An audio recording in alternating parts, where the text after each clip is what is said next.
திரளாக பக்தி மார்க்கத்தோடு மேட்டுப்பாளையம் என்கின்ற இந்த புண்ணிய மண்ணில் கணபதி சதுர்த்தி விழா ஆரம்பித்த நாளிலிருந்து 3வது நாளாக இன்று 3 நாட்களாக களிமண்ணை எடுத்து அதிலே கடவுள் செய்து அந்த கடவுளுக்கு உயிர் கொடுத்து எந்த தர்மத்திலும் இல்லாத ஒரு அற்புதமான விஷயம் இந்து தர்மத்தில் அதே கடவுளை 1வது நாள் 3வது நாள் 5வது நாள் 7வது நாள் 9வது நாள்ல அந்த ஊரில் இருக்கக்கூடிய மையப்பகுதியில் இருக்கக்கூடிய கரையில ஏரியில ஆற்றுல அந்த கடவுளை கரைத்து அந்த களிமண் மறுபடியும் ஊரினுடைய பொது பயன்பாட்டிற்கு கொண்டு வந்து அடுத்த ஆண்டு மறுபடியும் களிமண்ணிலிருந்து கடவுளை செய்து உயிர் கொடுத்து அந்த கடவுள் என்பவர் 365 நாட்களும் எல்லோருக்கும் பயன்பட வேண்டும். வீட்டில் இருக்கும் பொழுது வீட்டில் இருப்பவர்களுக்கு, கரையில் இருக்கும் பொழுது விவசாய பெருமக்களுக்கு 365 நாட்களும் கூட அருள்பளிக்கக்கூடிய விநாயக பெருமானை இன்று மேட்டுப்பாளையம் பகுதியில் சுமார் 60க்கும் மேற்பட்ட விநாயக பெருமானுடைய விசர்ஜனுக்காக நாம் தயாராகிக் கொண்டிருக்கின்றோம். இது சாதாரண ஒரு மண் இல்லைங்க. மேட்டுப்பாளையத்தை பொறுத்தவரை ரத்தத்தை சிந்தி தேசியத்திற்காக நின்ற மக்கள் இருக்கக்கூடிய ஊர். 1998 குண்டுவெடிப்புல 7 வீர மனிதர்களை இந்த நாட்டிற்காக தியாகம் செய்த ஊர். 1995 அருமை அண்ணன் டெய்லர் கார்த்திக் அவர்களை தியாகம் செய்த ஊர். 2 மனிதர்கள் மேட்டுப்பாளையத்தில் தேசிய பாதுகாப்பு சட்டம் அவர்கள் மீது பாய்ச்சப்பட்டு இன்றும் நம் கண் முன்னால் வாழ்ந்து கொண்டிருக்கக்கூடிய அண்ணன் அமிர்தலிங்கம் அவர்கள் வாழக்கூடிய ஊர் அது. அதையெல்லாம் தாண்டி இந்த பகுதியில் எப்பொழுதும் கூட நெஞ்சுரத்தோடு நிமிர்ந்து நிற்கக்கூடிய இந்து சொந்தங்கள் இருக்கக்கூடிய அற்புதமான ஒரு தேசிய பகுதியாக தமிழகத்தில் எப்பொழுதும் கம்பீரத்தோடு நிற்கக்கூடிய ஊர் நம்முடைய மேட்டுப்பாளையம். இந்த மண்ணிற்கு எப்பொழுது வந்தாலும் கூட பெருமைதான். இன்று நம்முடைய இந்து முன்னணி சார்பாக நடக்கக்கூடிய இந்த விழாவிலே உங்களோடு சேர்ந்து நானும் பங்கெடுத்துக் கொண்டிருக்கின்றேன். 1980 நம்முடைய இந்து முன்னணி அமைப்பு தமிழகத்தில் ஏற்படுத்தப்பட்ட பொழுது வீரத்துறவி ராமகோபாலன் ஐயா அவர்கள் ஒரு வார்த்தை சொன்னாங்க. தமிழகத்தில் வருகின்ற காலத்தில் ஒரு பஞ்சாயத்திலும் கூட குறைந்தபட்சம் ஒரு விநாயக பெருமானுடைய விசர்ஜனை நடைபெற வேண்டும் என்று சொன்னார். இன்னைக்கு திரும்பி பார்க்கும் பொழுது 25,000 பஞ்சாயத்து எல்லாம் தாண்டி லட்சக்கணக்கான விநாயக பெருமக்கள், பெரிய விநாயகராக 10 அடி, கைப்பிடி விநாயகராக வீட்டில் ஒரு மஞ்சத்தூளில் தண்ணீரை கலந்து அதிலிருந்து வரக்கூடிய விநாயகராக பட்டி தொட்டி எல்லாம் ஐயா வீரத்துறவி ராமகோபாலன் அவருடைய கனவை நாம் நனவாக்கி விட்டோம். இந்து முன்னணி தொடர்ந்து அறத்தின் வழியில மக்களுக்காக ஒரு தர்ம குரலாக ஒலித்துக் கொண்டிருக்கிறது. சமீபத்தில் மதுரையில இந்து முன்னணி அவர்கள் காடேஸ்வர சுப்பிரமணியன் அவர்கள் மாநில தலைவர், எல்லா நிர்வாகிகள் தொண்டர்கள் எல்லாம் இணைந்து நம்முடைய பாரத நாடே திரும்பி பார்க்கும் அளவுக்கு ஒரு முருகனுக்கு மாநாடு எடுத்து நம்முடைய தமிழகத்தை எல்லாம் பெருமைப்படுத்தி இருக்கின்றார். அந்த முன்னணி இந்து முன்னணியினுடைய அன்பு சொந்தங்களுக்கெல்லாம் என்னுடைய மாலை வணக்கத்தை, சிறப்பு வணக்கத்தை தெரிவித்துக் கொள்கின்றேன்.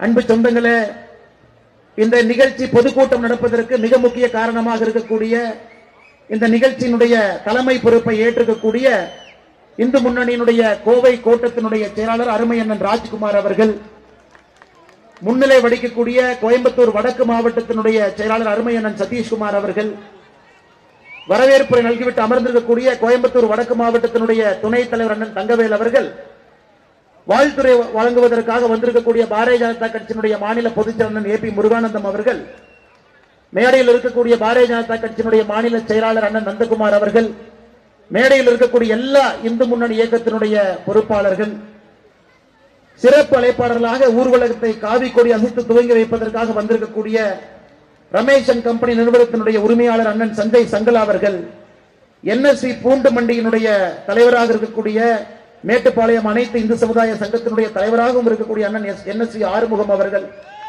சாய் சிருஷ்டி அமைப்பினுடைய தலைவராக இருக்கக்கூடிய அண்ணன் மனோகரன் அவர்கள், ஜிவி இன்டர்நேஷனல் ஹோட்டலுடைய உரிமையாளர் அண்ணன் மாதையன் அவர்கள், MJJ வெஜிடபிள்ஸ் அதனுடைய உரிமையாளர் MJJ மணி அவர்கள், ஜெய்ஹிந்த் டிரான்ஸ்போர்ட் அண்ட் சாரா இன்ஃப்ரா அதனுடைய உரிமையாளர் அருமை சகோதரர் ரஞ்சித் அவர்கள், இங்கு மிக முக்கியமாக வந்திருக்கக்கூடிய அன்பு சகோதர சகோதரிகள், தாய்மார்கள் எல்லோருக்கும் மறுபடியும் என்னுடைய வணக்கத்தை தெரிவித்துக் கொள்கின்றேன். அன்பு சொந்தங்களை, எதற்காக இந்த ஊர்வலம் தேவைப்படுகிறது? காவல்துறைக்கு தொந்தரவு கொடுப்பதற்காகவா?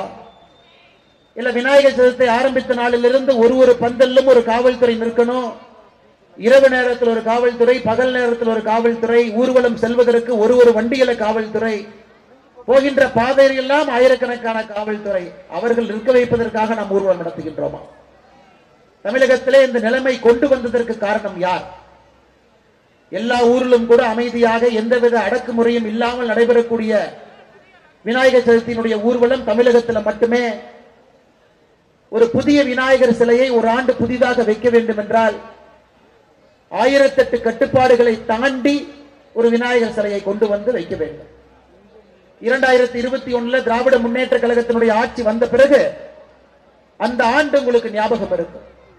விநாயகர் சிலை செய்கின்ற இடத்துல பிரச்சனை, கடையில வித்தா பிரச்சனை, வாங்கினா பிரச்சனை, வீட்டுல வச்சா பிரச்சனை, விசர்ஜனம் கொண்டு செல்வதற்கு பிரச்சனை. அதையெல்லாம் தமிழக மக்கள் கடுமையாக எதிர்த்து படிப்படியாக திராவிட முன்னேற்ற கழக அரசுக்கு பாடம் புகட்டி தமிழகத்தில் இந்துக்களுடைய குரல் மிக வலிமையாக ஒலிக்கும். அதை அடக்கு நினைத்தால், அது அடக்குமுறையாக மாற்ற நினைத்தால், அது மக்கள் அவருடைய கோபத்திற்கு எந்த அரசாக இருந்தாலும் கூட ஆளாக வேண்டும் என்பதை கடந்த 4 ஆண்டுகளாக அதை காட்டிக் கொண்டிருக்கின்றோம். 2026 தேர்தலுக்காக நாம் எல்லோரும் கூட ஆர்வமாக காத்துக் கொண்டிருக்கின்றோம். தமிழகத்தில் நம்மை அடக்கக்கூடிய குரலை ஒலிக்க வேண்டும், ஒடுக்க வேண்டும், சாமானிய மனிதர்கள் நிம்மதியாக இருக்க வேண்டும் என்பதற்காக காத்துக் கொண்டிருக்கின்றோம். இன்னைக்கு விநாயக ஊர்வலத்தை பொறுத்தவரை அரசினுடைய அடக்குமுறை தொடர்ந்து கொண்டிருக்கிறது.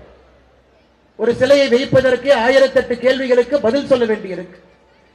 நான் எப்பொழுதும் கூட காவல்துறையின் மீது பழிச்சொல்லை சொல்லக்கூடிய மனிதன் அல்ல. காவல்துறையை பொறுத்தவரை கைகள் கட்டப்பட்ட துறையாக, அரசனுடைய பேச்சை கேட்க வேண்டிய துறையாக மாறி இருக்கின்றார்கள்.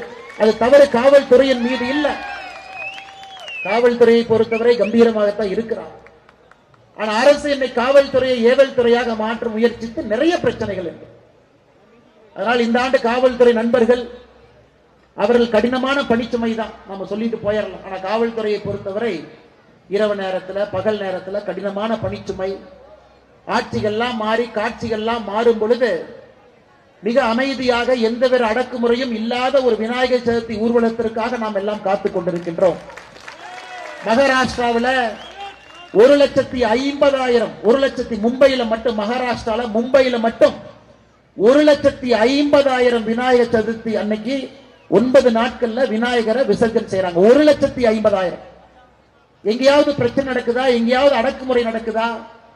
காவல்துறை இவ்வளவு கிடுக்குப்பிடி போடுறாங்களா? எங்கேயும் கிடையாது. ஏன்னா பிள்ளையார் சிலையை உடைச்சவங்க தான் இன்னைக்கு ஆட்சியில் இருக்கிறாங்க. பிள்ளையாரை பிடிக்காதல்ல அவங்களுக்கு. பிள்ளையார் சிலையை உடைத்து தப்பி தவறி ஆட்சியில் அமர்ந்திருக்கின்றார்கள். 2021 அடக்குமுறை ஆரம்பிச்சாங்க, இன்னும் பார்த்துக் கொண்டிருக்கின்றார்கள். இதெல்லாம் நீங்க கவனிக்கணுங்கம்மா, கேட்கணும். ஏன்னா பாலகங்காதர திலக் அவர்கள் 1893 இது போன்ற கூட்டங்களை எல்லாம் எழுச்சி பேரணியாக மாத்தினாங்க. பிரிட்டிஷ் காலகட்டத்தில் 1893 விநாயகர் பந்தலை அரசியலாக மாற்றியது நம்முடைய திலகர் அவர். அரசியல் இன்னைக்கு இருக்கிற மாதிரி கேடுகட்ட அரசியல் இல்லைங்க. மக்கள் சக்தியாக அந்த அரசியலை மாற்றி ஆங்கிலேயர்களுக்கு எதிராக குரலை உயர்த்த வைத்து ஒரு விநாயகர் பந்தலையும் கூட தேசபக்தி எழுச்சியை கொண்டு வந்து அன்று ஆரம்பித்த அந்த போராட்டம் இன்றும் நடந்து கொண்டிருக்கிறது.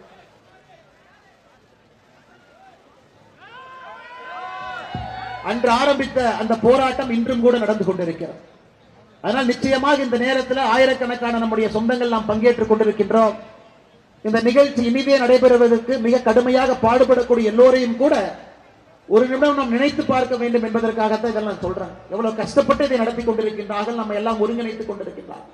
இத்தனை வண்டியில் அவங்க வரணும், இத்தனை இளைஞர்களை ஒருங்கிணைக்கணும், ஊக்குவிக்கணும். குறிப்பாக இளைஞர்களை பொறுத்தவரை இந்து தர்மத்தில் எப்பொழுதும் கூட இந்த விநாயகர் சதுர்த்தி என்கின்ற ஒரு விழா என்பது இந்துக்களை ஒருங்கிணைக்கக்கூடிய ஒரு விழா. ஜாதியை நாம் பார்ப்பது கிடையாது, பணக்காரன் ஏழை என்பதை பார்ப்பது கிடையாது. பெரிய பணக்காரனுடைய விநாயகராக இருந்தாலும் சிறு விநாயகராக இருந்தாலும் ஒரே மரியாதையோடு அந்த விழா நடைபெறும். இன்னைக்கு நம்முடைய சமுதாயத்தில் ஜாதிகளை எல்லாம் தாண்டி நாம் ஒருங்கிணைக்க நினைப்பது இது போன்ற விழாக்கள் மூலமாகத்தான். இதை பல பேர் பயன்படுத்துறார். விநாயகர் சதுர்த்தி விழா என்பது எல்லோரையும் ஒன்றாக ஒரே நேர்கோட்டு பாதையில கொண்டு வந்துச்சு. அதை இந்த ஆட்சியாளர்களுக்கு பிடிக்கல. இந்துக்கள் ஒன்று சேர்வது தமிழகத்தில் திராவிட முன்னேற்ற கழக அரசு ஆபத்தாக நினைக்கிறாங்க. 2024 ஆகஸ்ட் மாசத்துல பாருங்க, பழனியில முருகருக்காக ஒரு மாநாடு. முருகருக்காக மாநாடு யார் நடத்தணும்னா முருகனை கும்பிடுறவங்க நடத்தணும். ஆனா 2024 நடத்தப்பட்ட மாநாடு திராவிட முன்னேற்ற கழக ஆட்சி அந்த மாநாடு நடத்தினாங்க. ஒரு மாநாட்டின் மீது முருகன் மீது உண்மையாலுமே பக்தி இருந்தால் அந்த மாநாட்டை அரசே நடத்துறாங்க. முதலமைச்சர் நேரடியா போய் பங்கேற்கணும். முதலமைச்சர் பங்கேற்கல. முதல் நாள் காணொலி வாயிலாக அந்த நிகழ்ச்சியில பங்கேற்கிறார். இரண்டாவது நாள் நிகழ்ச்சியில உதயநிதி ஸ்டாலின் காணொலி வாயிலா பங்கேற்கிறாங்க. பழனியில போன வருடம் ஆகஸ்ட் மாதம் நடைபெற்ற அனைத்துலக முருகர் மாநாடு. அந்த மாநாட்டினுடைய தீர்மானத்தை படிச்சு பார்த்தா நீங்களே சிரிப்பீங்க. 21 தீர்மானம் அரசு போட்டிருக்கிறாங்க.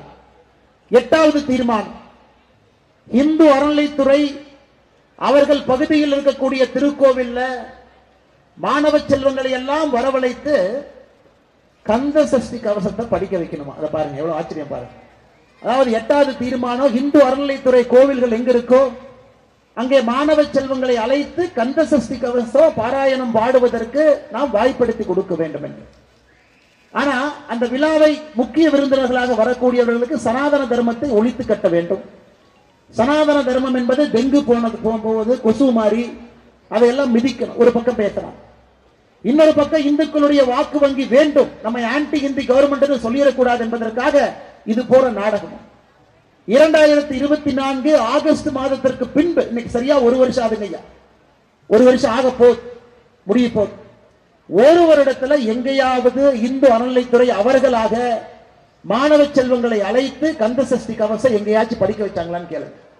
மக்களை ஏமாற்றுவதற்காக, மக்களை ஏமாற்றி பிழைப்பதற்காக ஒரு மாநாடு நடத்தி பொய்யான தீர்மானத்தை போட்டி அந்த நேரத்தில் கைத்தட்டு வாங்குவதற்காக இவர்கள் நாடகமாகிக் கொண்டிருக்கின்றார்கள். இதைவிட கொடுமை இன்னும் இருக்குதுங்க. செப்டம்பர் 10ஆம் தேதி, வருகின்ற செப்டம்பர் 10ஆம் தேதி பம்பாவில் சபரிமலை ஐயப்பன் இருக்கக்கூடிய பகுதியில் கேரள கம்யூனிஸ்ட் அரசு அவங்க ஒரு மாநாடு நடத்துறாங்க. அனைத்துலக சபரிமலை ஐயப்பன் மாநாடு. இது பாருங்க எப்படி இருக்கு. எல்லா திருடர்களும் ஒன்னா சேர்றாங்க. இங்க முருகனுக்கு மாநாடு திராவிட முன்னேற்ற கழகம். சபரிமலை பம்பையில இந்த செப்டம்பர் 10ஆம் தேதி சபரிமலை ஐயப்பனுக்கு மாநாடு நடத்துவது கம்யூனிஸ்ட் அரசு. கம்யூனிஸ்ட் அரசு. கேரளாவில் இருக்கக்கூடிய பாரதிய ஜனதா கட்சியும் அங்க இருக்கக்கூடிய நம்முடைய இந்து சொந்தங்களும் ஒரே வார்த்தை தான் சொன்னாங்க, மாநாடு நடத்துறதே தப்பு. இந்த மாநாட்டுக்கு முக்கிய விருந்தினர் ஒருத்தர் கூப்பிட்டிருக்காங்க. அவங்க யாருன்னா சாட்சா தமிழ்நாட்டினுடைய முதலமைச்சர் மு க ஸ்டாலின் அந்த மாநாட்டினுடைய முக்கிய விருந்தினர். பாருங்க எப்படி திருடர்கள் ஒரே மேடையில ஒன்னா சேர்றாங்க. அங்கே சொன்னார்கள், மு க ஸ்டாலின் அவர்கள் கேரள மண்ணில் செப்டம்பர் 10ஆம் தேதி காலை வைப்பதற்கு நாங்கள் விட மாட்டோம். எங்களை தாண்டி எங்களின் மீது நடந்து இந்த சபரிமலை மாநாட்டினுடைய மேடை பந்தலுக்கு தமிழ்நாட்டினுடைய முதலமைச்சர். காரணம் என்னன்னா, சனாதன தர்மத்தை பற்றி நான் பேசியதும் தவறு, விநாயகர் சிலையை நாங்கள் எங்களுடைய தந்தையார் அவங்கள உடைச்சதும் தவறு, என்னுடைய மகன் சனாதன தர்மத்தை பற்றி பேசியது தவறுன்னு சொல்லிட்டு நீங்க மேடை ஏறுங்க, இல்லாட்டி எங்களின் மீது நீங்கள் ஏற வேண்டி வரும். எப்பவுமே இந்த திராவிட கட்சிகளை பொறுத்தவரை எதிர்த்து நின்னீங்கன்னா ஓடிடுவாங்க. நாம பவ்யமா சாதாரணமா அமைதியாக நிற்கும் வரைக்கும் தான் நம்ம மேல ஏறி நிற்பாங்க. உடனே மு க ஸ்டாலின் அவர்கள் பெல்டி அடிச்சு இவரா செப்டம்பர் 10ஆம் தேதி தமிழ்நாட்டில் அரசு நிகழ்ச்சி இவரே அவருக்கு ஏற்படுத்தி கொண்டு, அன்னைக்கு நான் பிஸியா இருக்கேன் என்னால வர முடியாது, எனக்கு பதிலாக பிடிஆர் அவர் அனுப்பி வைக்கிறேன். இன்னைக்கு தமிழ்நாட்டில் நம்ம அண்ணன் பிடிஆர் பழனிவேல்ராஜன் அவர்கள் தான் பக்கரா கோயில் ஆடு வெட்டுமா பிடிஆர் அனுப்பு. எப்படி இருந்தாலும் 2026 அந்த ஆட்டு அனுப்புறது தான். ஆனா இன்னைக்கு பிடிஆர் அவர்களை பொறுத்தவரை அவர் இன்னைக்கு அந்த மாநாட்டுக்கு செப்டம்பர் 10ஆம் தேதி பம்பைக்கு போறாரு. என்ன ஆகுதுன்னு எனக்கு தெரியாது. அவர் இவரே ஸ்கேப் இவரை கோர்த்து விட்டார். எதற்காக இதெல்லாம் சொல்லுகின்றாங்க, நமக்கு பக்கத்து மாநிலத்தில் எப்படி அரசியல் இருக்கிறது என்பதையும் நாம் உணர்ந்து கொள்ள வேண்டும்.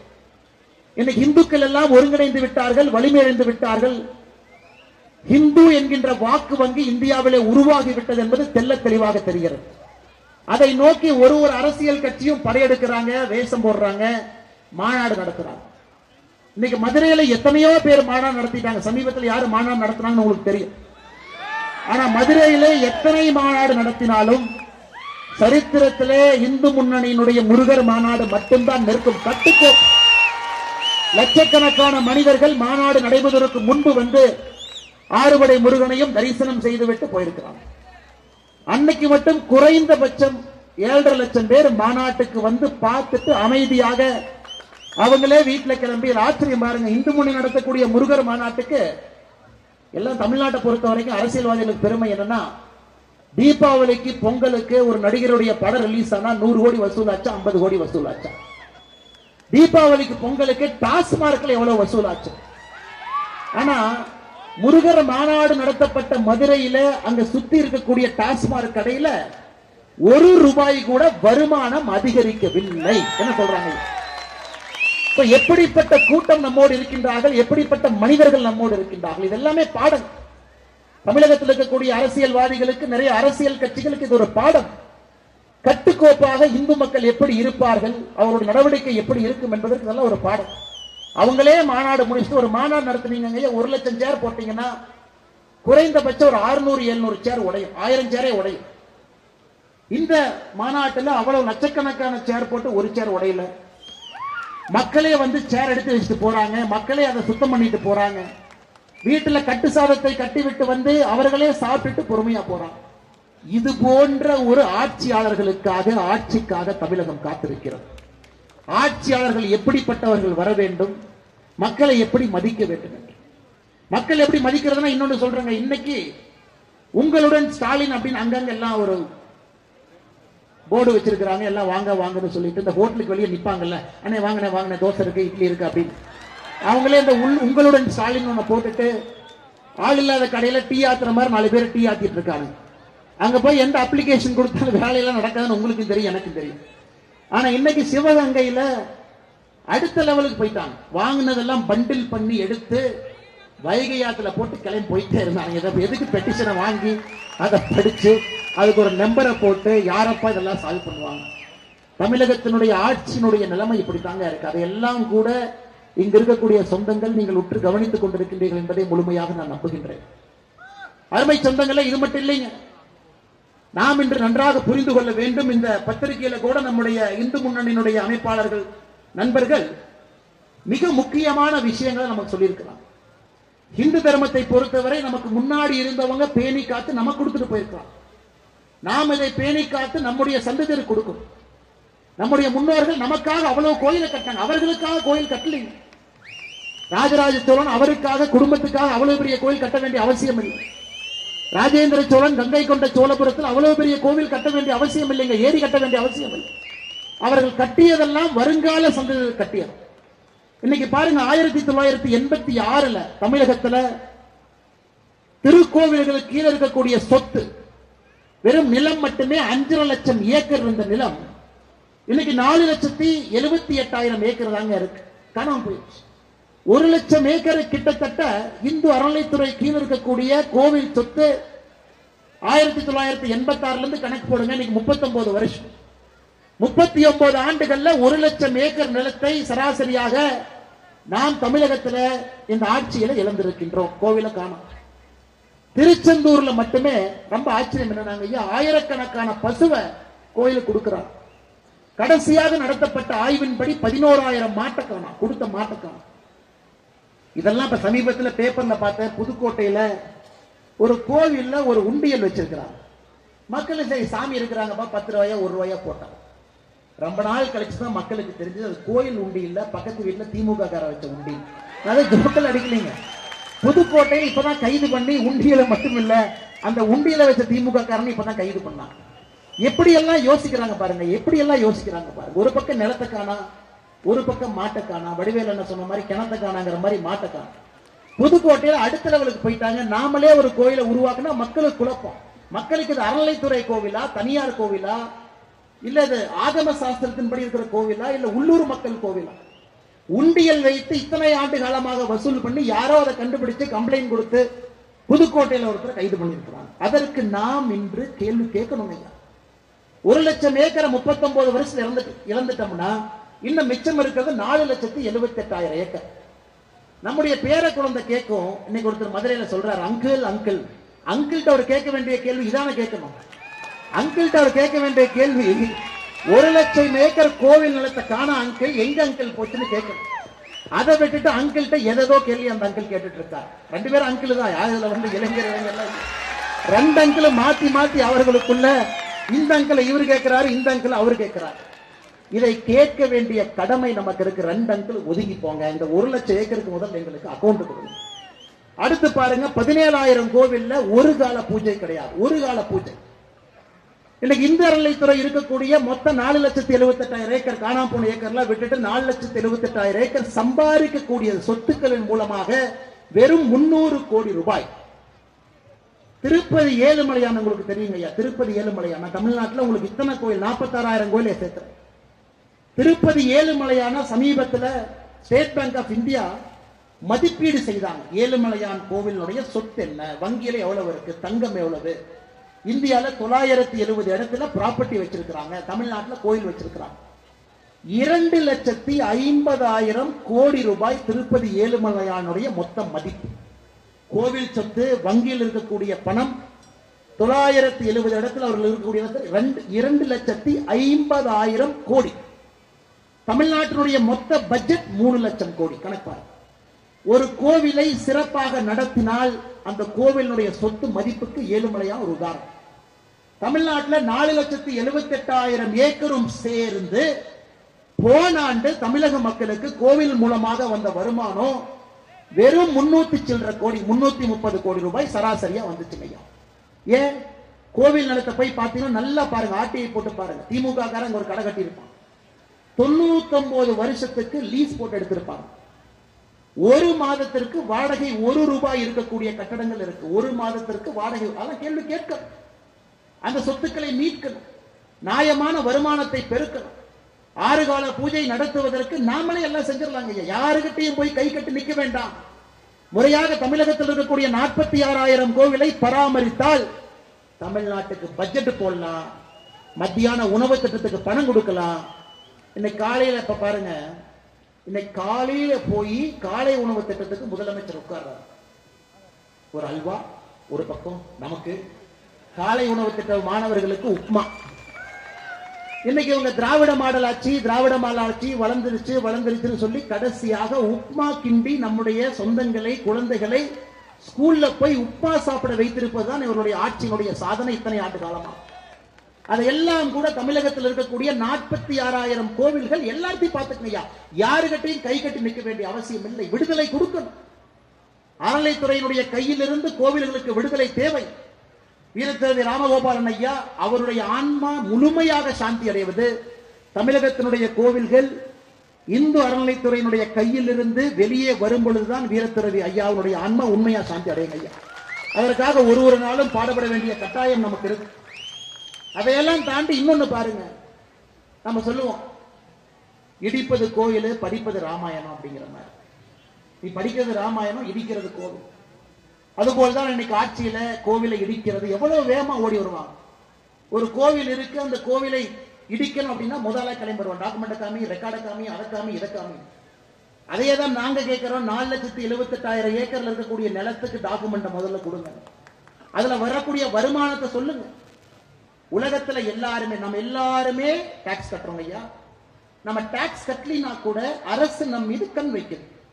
ஒரு பொருள் வாங்குறோம், ஆதார் லிங்க் பண்ணிட்டாங்க. ஒரு பொருள் ஒரு கடைக்கு போய் ஏதாவது இருந்தாலும் கூட அரசுக்கு தெரியும் நம்ம எப்படி இருக்கிறோம், எப்படி வாழ்றோம். அரசனுடைய கட்டுப்பாட்டில் நாம் எல்லாரும் இருக்கிறோம். முடிந்தவர்கள் டாக்ஸ் கட்டுறோம், முடியாதவங்க வாழ்ந்துகிட்டு இருக்கோம், கஷ்டப்பட்டுகிட்டு இருக்கோம். நாமளும் உயர்ந்து ஒரு நாள் நாமளும் சம்பாதிப்போம். ஆரம்பித்த நாம் ஒரு சாதாரண குடும்பத்திலிருந்து ஆரம்பித்தோம், கடுமையாக உழைத்து மேல வரும். ஆனா இவ்வளவு சம்பாதிச்சும் டாக்ஸ் அப்படிங்கிற பேச்சு இல்லாத ஒரு துறை வந்து இந்து அறநிலைத்துறை. இந்து அறநிலைத்துறைக்கு சிஏஜி அமைப்பினுடைய ஆடிட் அவர்களுக்கு பொருந்தாது. சிஏஜிங்கிறது மத்திய அரசு ஒரு நிறுவனம், எல்லா துறையும் ஆடிட் பண்ணுவாங்க. ஆனா தமிழ்நாட்டில் இருக்கக்கூடிய இந்து அறநிலைத்துறை மட்டும் அவங்க டாக்குமெண்ட்டை இதுவரை சிஏஜி கொடுக்கலீங்க. அதாவது நம்ம யாருக்குமே தெரியாது கோவில்கள் எவ்வளவு, நகை எவ்வளவு, சொத்து எவ்வளவு. 4,78,000 ஏக்கர் ஆர்டிஐ மூலமாக கிடைத்தவர்கள் உண்மையாலுமே 4,78,000 ஏக்கரா, இன்னும் அதை விட குறைவா இருக்கா? எத்தனை கோவில்கள், கோயிலுடைய தனிப்பட்ட சொத்து என்ன யாருக்குமே தெரியாது. ஏனென்றால் தமிழகத்தில் இந்து அறநிலைத்துறை பொறுத்தவரை சிஏஜி என்கின்ற அமைப்பு ஆடிட்டிங் நடத்தப்படவில்லை. எவ்வளவு சொத்துனே தெரியாதுங்க. ஆனா நமக்கு வீட்டு வரையில் முதலா கிளம்பி வருவான் பாருங்க. இந்த பில்டிங் இப்படி கட்டின, வீட்டுல முன்னாடி இழுத்து இருக்கிற, வீட்டு வரி நீ கொடுக்கணும். குடிசை வீடா இருந்தாலும் வீட்டு வரி போட ஆரம்பிச்சிட்டாங்க. யாரா இருந்தாலும் வீட்டு வரி கொடுக்கணும். ஆனா நம்முடைய பொது சொத்தாக இருக்கக்கூடிய கோவில்ல என்ன வரி என்பதற்கு யாருக்கும் தெரியாது. அதையும் இந்து முன்னணி அமைப்பினர் என்ற கேள்வியா கேட்டிருக்கிறார். முதல்ல ஆடிட்டிங் பண்ணுங்க, சொத்தினுடைய தகவலை கொடுங்க, மக்களுக்கு தெரியட்டும். அவர்கள் முன்னோர்கள் கட்டிய கோவிலுடைய மதிப்பு என்ன, எவ்வளவு பொருள் உள்ள இருக்கு, எவ்வளவு தங்கம் இருக்கு. இது பேச பேச தங்கத்தை உருக்க ஆரம்பித்திருக்கின்றார். தங்கத்தை உறுதி என்ன பண்றேன்னா அதுல வர்ற வருமானத்தை வச்சுதான் அரசு நடத்துறது. இதை விட வெட்கக்கேடான செயல் இந்தியால எங்கேயுமே கிடையாது. பீகார்ல அவன் தங்கத்தை உருக்கிறது கிடையாது, உத்தரப்பிரதேச தங்கத்தை உருப்பது கிடையாது, ஜார்க்கண்ட்ல அவன் தங்கத்தை உருக்கிறது, பட்டினிச்சாவி நடக்கக்கூடிய மாநிலத்தில் கூட கோவிலுடைய தங்கத்தை உருக்குவது கிடையாது. தமிழகத்துல மட்டும்தான் கோவிலுடைய தங்கத்தை உருக்குறாங்க. அது தங்கத்தை உருக்கின கணக்கு கிடையாது. எவ்வளவு தங்கத்தை உருக்குனீங்க தெரியாது. உருக்கின தங்கம் எந்த பேங்க்ல வச்சிருக்கிறீங்க சொல்லல. அதுல வட்டி எவ்வளவு வருது தெரியாது. அந்த பணத்தை எதற்கு பயன்படுத்துறீங்க தெரியாது. ஆனா நம்மளை ஏமாற்றுவதற்கு ஒரு முருகர் மாநாடு. சேகர் பாபு பாத்தீங்கன்னா அந்த அரசின் மீது கோபம் அதிகமாச்சுன்னா சேகர் பாபுனுடைய தாடி பெருசாகிட்டு இருக்கும். மக்களுக்கு நீங்க பாத்துக்கலாம், சேகர் பாபு அண்ணன் தாடி சைஸ வச்சு ஓ அப்ப திமுக அரசு பிரச்சனையில் இருக்கு. ஏன்னா அப்பதான் ஆன்மீகவாதியா அவர் மாறுவார். ஐயப்ப முன்னாடி போய் நிப்பாரு, அழுவாரு. அதை 2 ஆங்கிள் போட்டோ பிடிச்சு சோசியல் மீடியால போடுவாங்க. இந்து அறநிலையத்துறை அமைச்சர் போய் கோயில் அழுகுறாரு பாருங்க. இதெல்லாம் நீ நல்லா உத்து கவனிக்கணும், எவ்வளவு ஆழமான அரசியலை செய்து கொண்டிருக்கின்றார். ஆனா இந்திய இந்து அறநிலையத்துறை அமைச்சர் சேகர் பாபு அவர்கள், நீங்களும் நானும் சாதாரணமா எங்கேயாச்சும் போய் திருச்செந்தூர் கியூல நிற்போம். என்னங்க 4 மணி நேரமா கியூல நிக்கிறோம், கொஞ்சம் வேகமா திறந்துருங்கன்னா திருப்பதி போனா ஒரு நாள் நிப்ப, என் தமிழ்நாடு 4 மணி நேரம் நிக்க மாட்டியா? இதெல்லாம் நமக்கு கிடைக்கிற பரிசு, இதெல்லாம் நமக்கு கிடைக்கிற பரிசு. ஆனால் நீங்கள் நன்றாக உன்னிப்பாக நீங்கள் கவனிக்க வேண்டும் அன்பு சொந்தங்களே. 2026 நம்முடைய தேர்தலை பொறுத்தவரை தமிழகத்தில் ஒரு மாற்றம் வேண்டும். நீங்க அதை தீர்மானம் பண்ணணும். தமிழகத்திலே நல்லவர்கள் ஆட்சிக்கு வரணும். நீங்க அதை முடிவு செய்யணும். உங்க வாக்கு மட்டும்தாங்க, வாக்கை தவிர நமக்கு எந்த மரியாதையும் கிடையாது. ஓட்டுக்கு மட்டும்தான் மரியாதை. 2 டைம் தான் மரியாதை கொடுப்பாங்க. ஓட்டு போட்டா அன்னைக்கு அண்ணன் கையை காலா நினைச்சுக்கிறேன், காலை கையா நினைச்சுக்கிறேன், கை தானே, கால் தானே, அன்னைக்கு மாத்தி மாத்தி சொல்லுவாங்க, கையும் காலையும் காட்டுங்க. 5 வருடத்துக்கு ஒரு முறை சாமானியனுக்கு மரியாதை கிடைப்பது ஓட்டு போடுறதுக்கு 15 நாளைக்கு முன்னாடி தாங்க ஐயா உங்களுக்கு எனக்கும் மரியாதை. மிச்ச நாள மரியாதையே கிடையாது.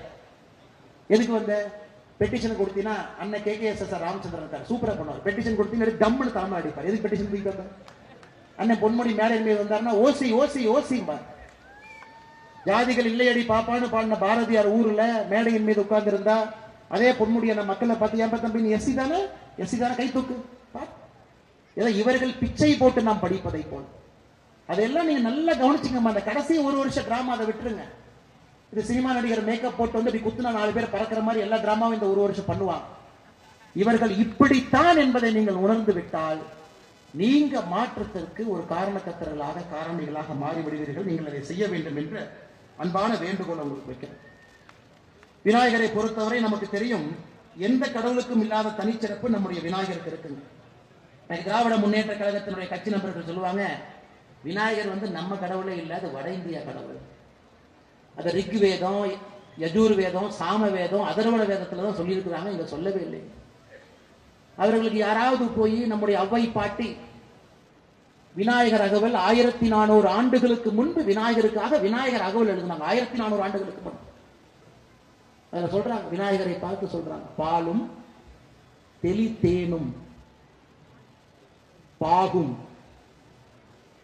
பருப்பும் இவை 4ம் கலந்து உனக்கு நான் அளிப்பேன். இந்த 4ம் நான் உங்களுக்கு கொடுக்கிறேன். பால் கொடுக்கிறேன், தேன் கொடுக்கிறேன், சர்க்கரை பாகு கொடுக்கிறேன், பருப்பு கொடுக்கிறேன். இந்த 4ம் கொடுக்க வேண்டிய கடமை எனக்கு இருக்கு. கோலஞ்சை துங்க கரிமுகத்து மாமணியே, எனக்கு நீ திரும்ப என்ன கொடுக்க போறீங்கன்னா 3 சங்கத்தமிழையும் திருப்பி கொடு.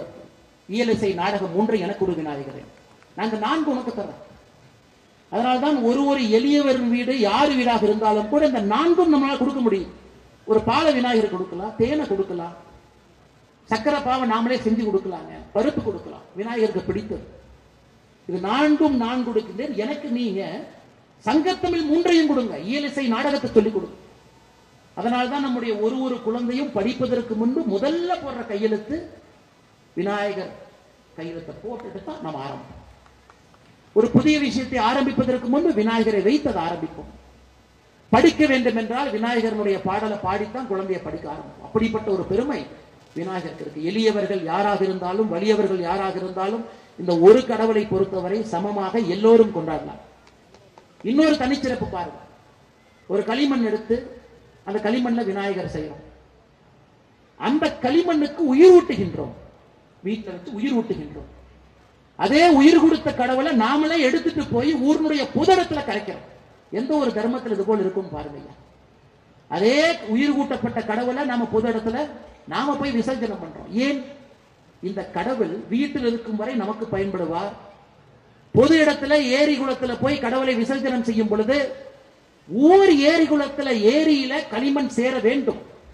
களிமண் சேர்ந்தா தாங்க ஐயா தண்ணி நிற்கும். தண்ணி நின்னா தான் விவசாயம் தலைக்கும். அதனாலதான் ஒரு ஊரிலும் ஏரி குளம் இருக்கணும், விநாயகரை கரைக்கணும், களிமண்ணை கொண்டு வரணும் கீழே. அதற்காக எவ்வளவு அற்புதமான ஒரு தத்துவத்தை இந்த விநாயகர் சதுர்த்தியில நம்முடைய முன்னோர்கள் கொண்டு வந்திருக்கிறாங்க பாருங்க. ஆனா இன்னைக்கு நம் கண் முன்னால் இருக்கக்கூடிய கேள்வி ஏரிகளுடைய நிலைமை. எத்தனையோ இடத்துல விநாயகர் சதுர்த்தி நடப்பதற்கு முன்பு அரசு லாரியை கொண்டு வந்து தண்ணி ஊத்தி அப்படி கொஞ்சம் லைட்டா தண்ணி ஏற்றிடுவாங்க. விநாயகர் மூழ்கும் அளவுக்கு மட்டும் தண்ணீர் இருக்கும்.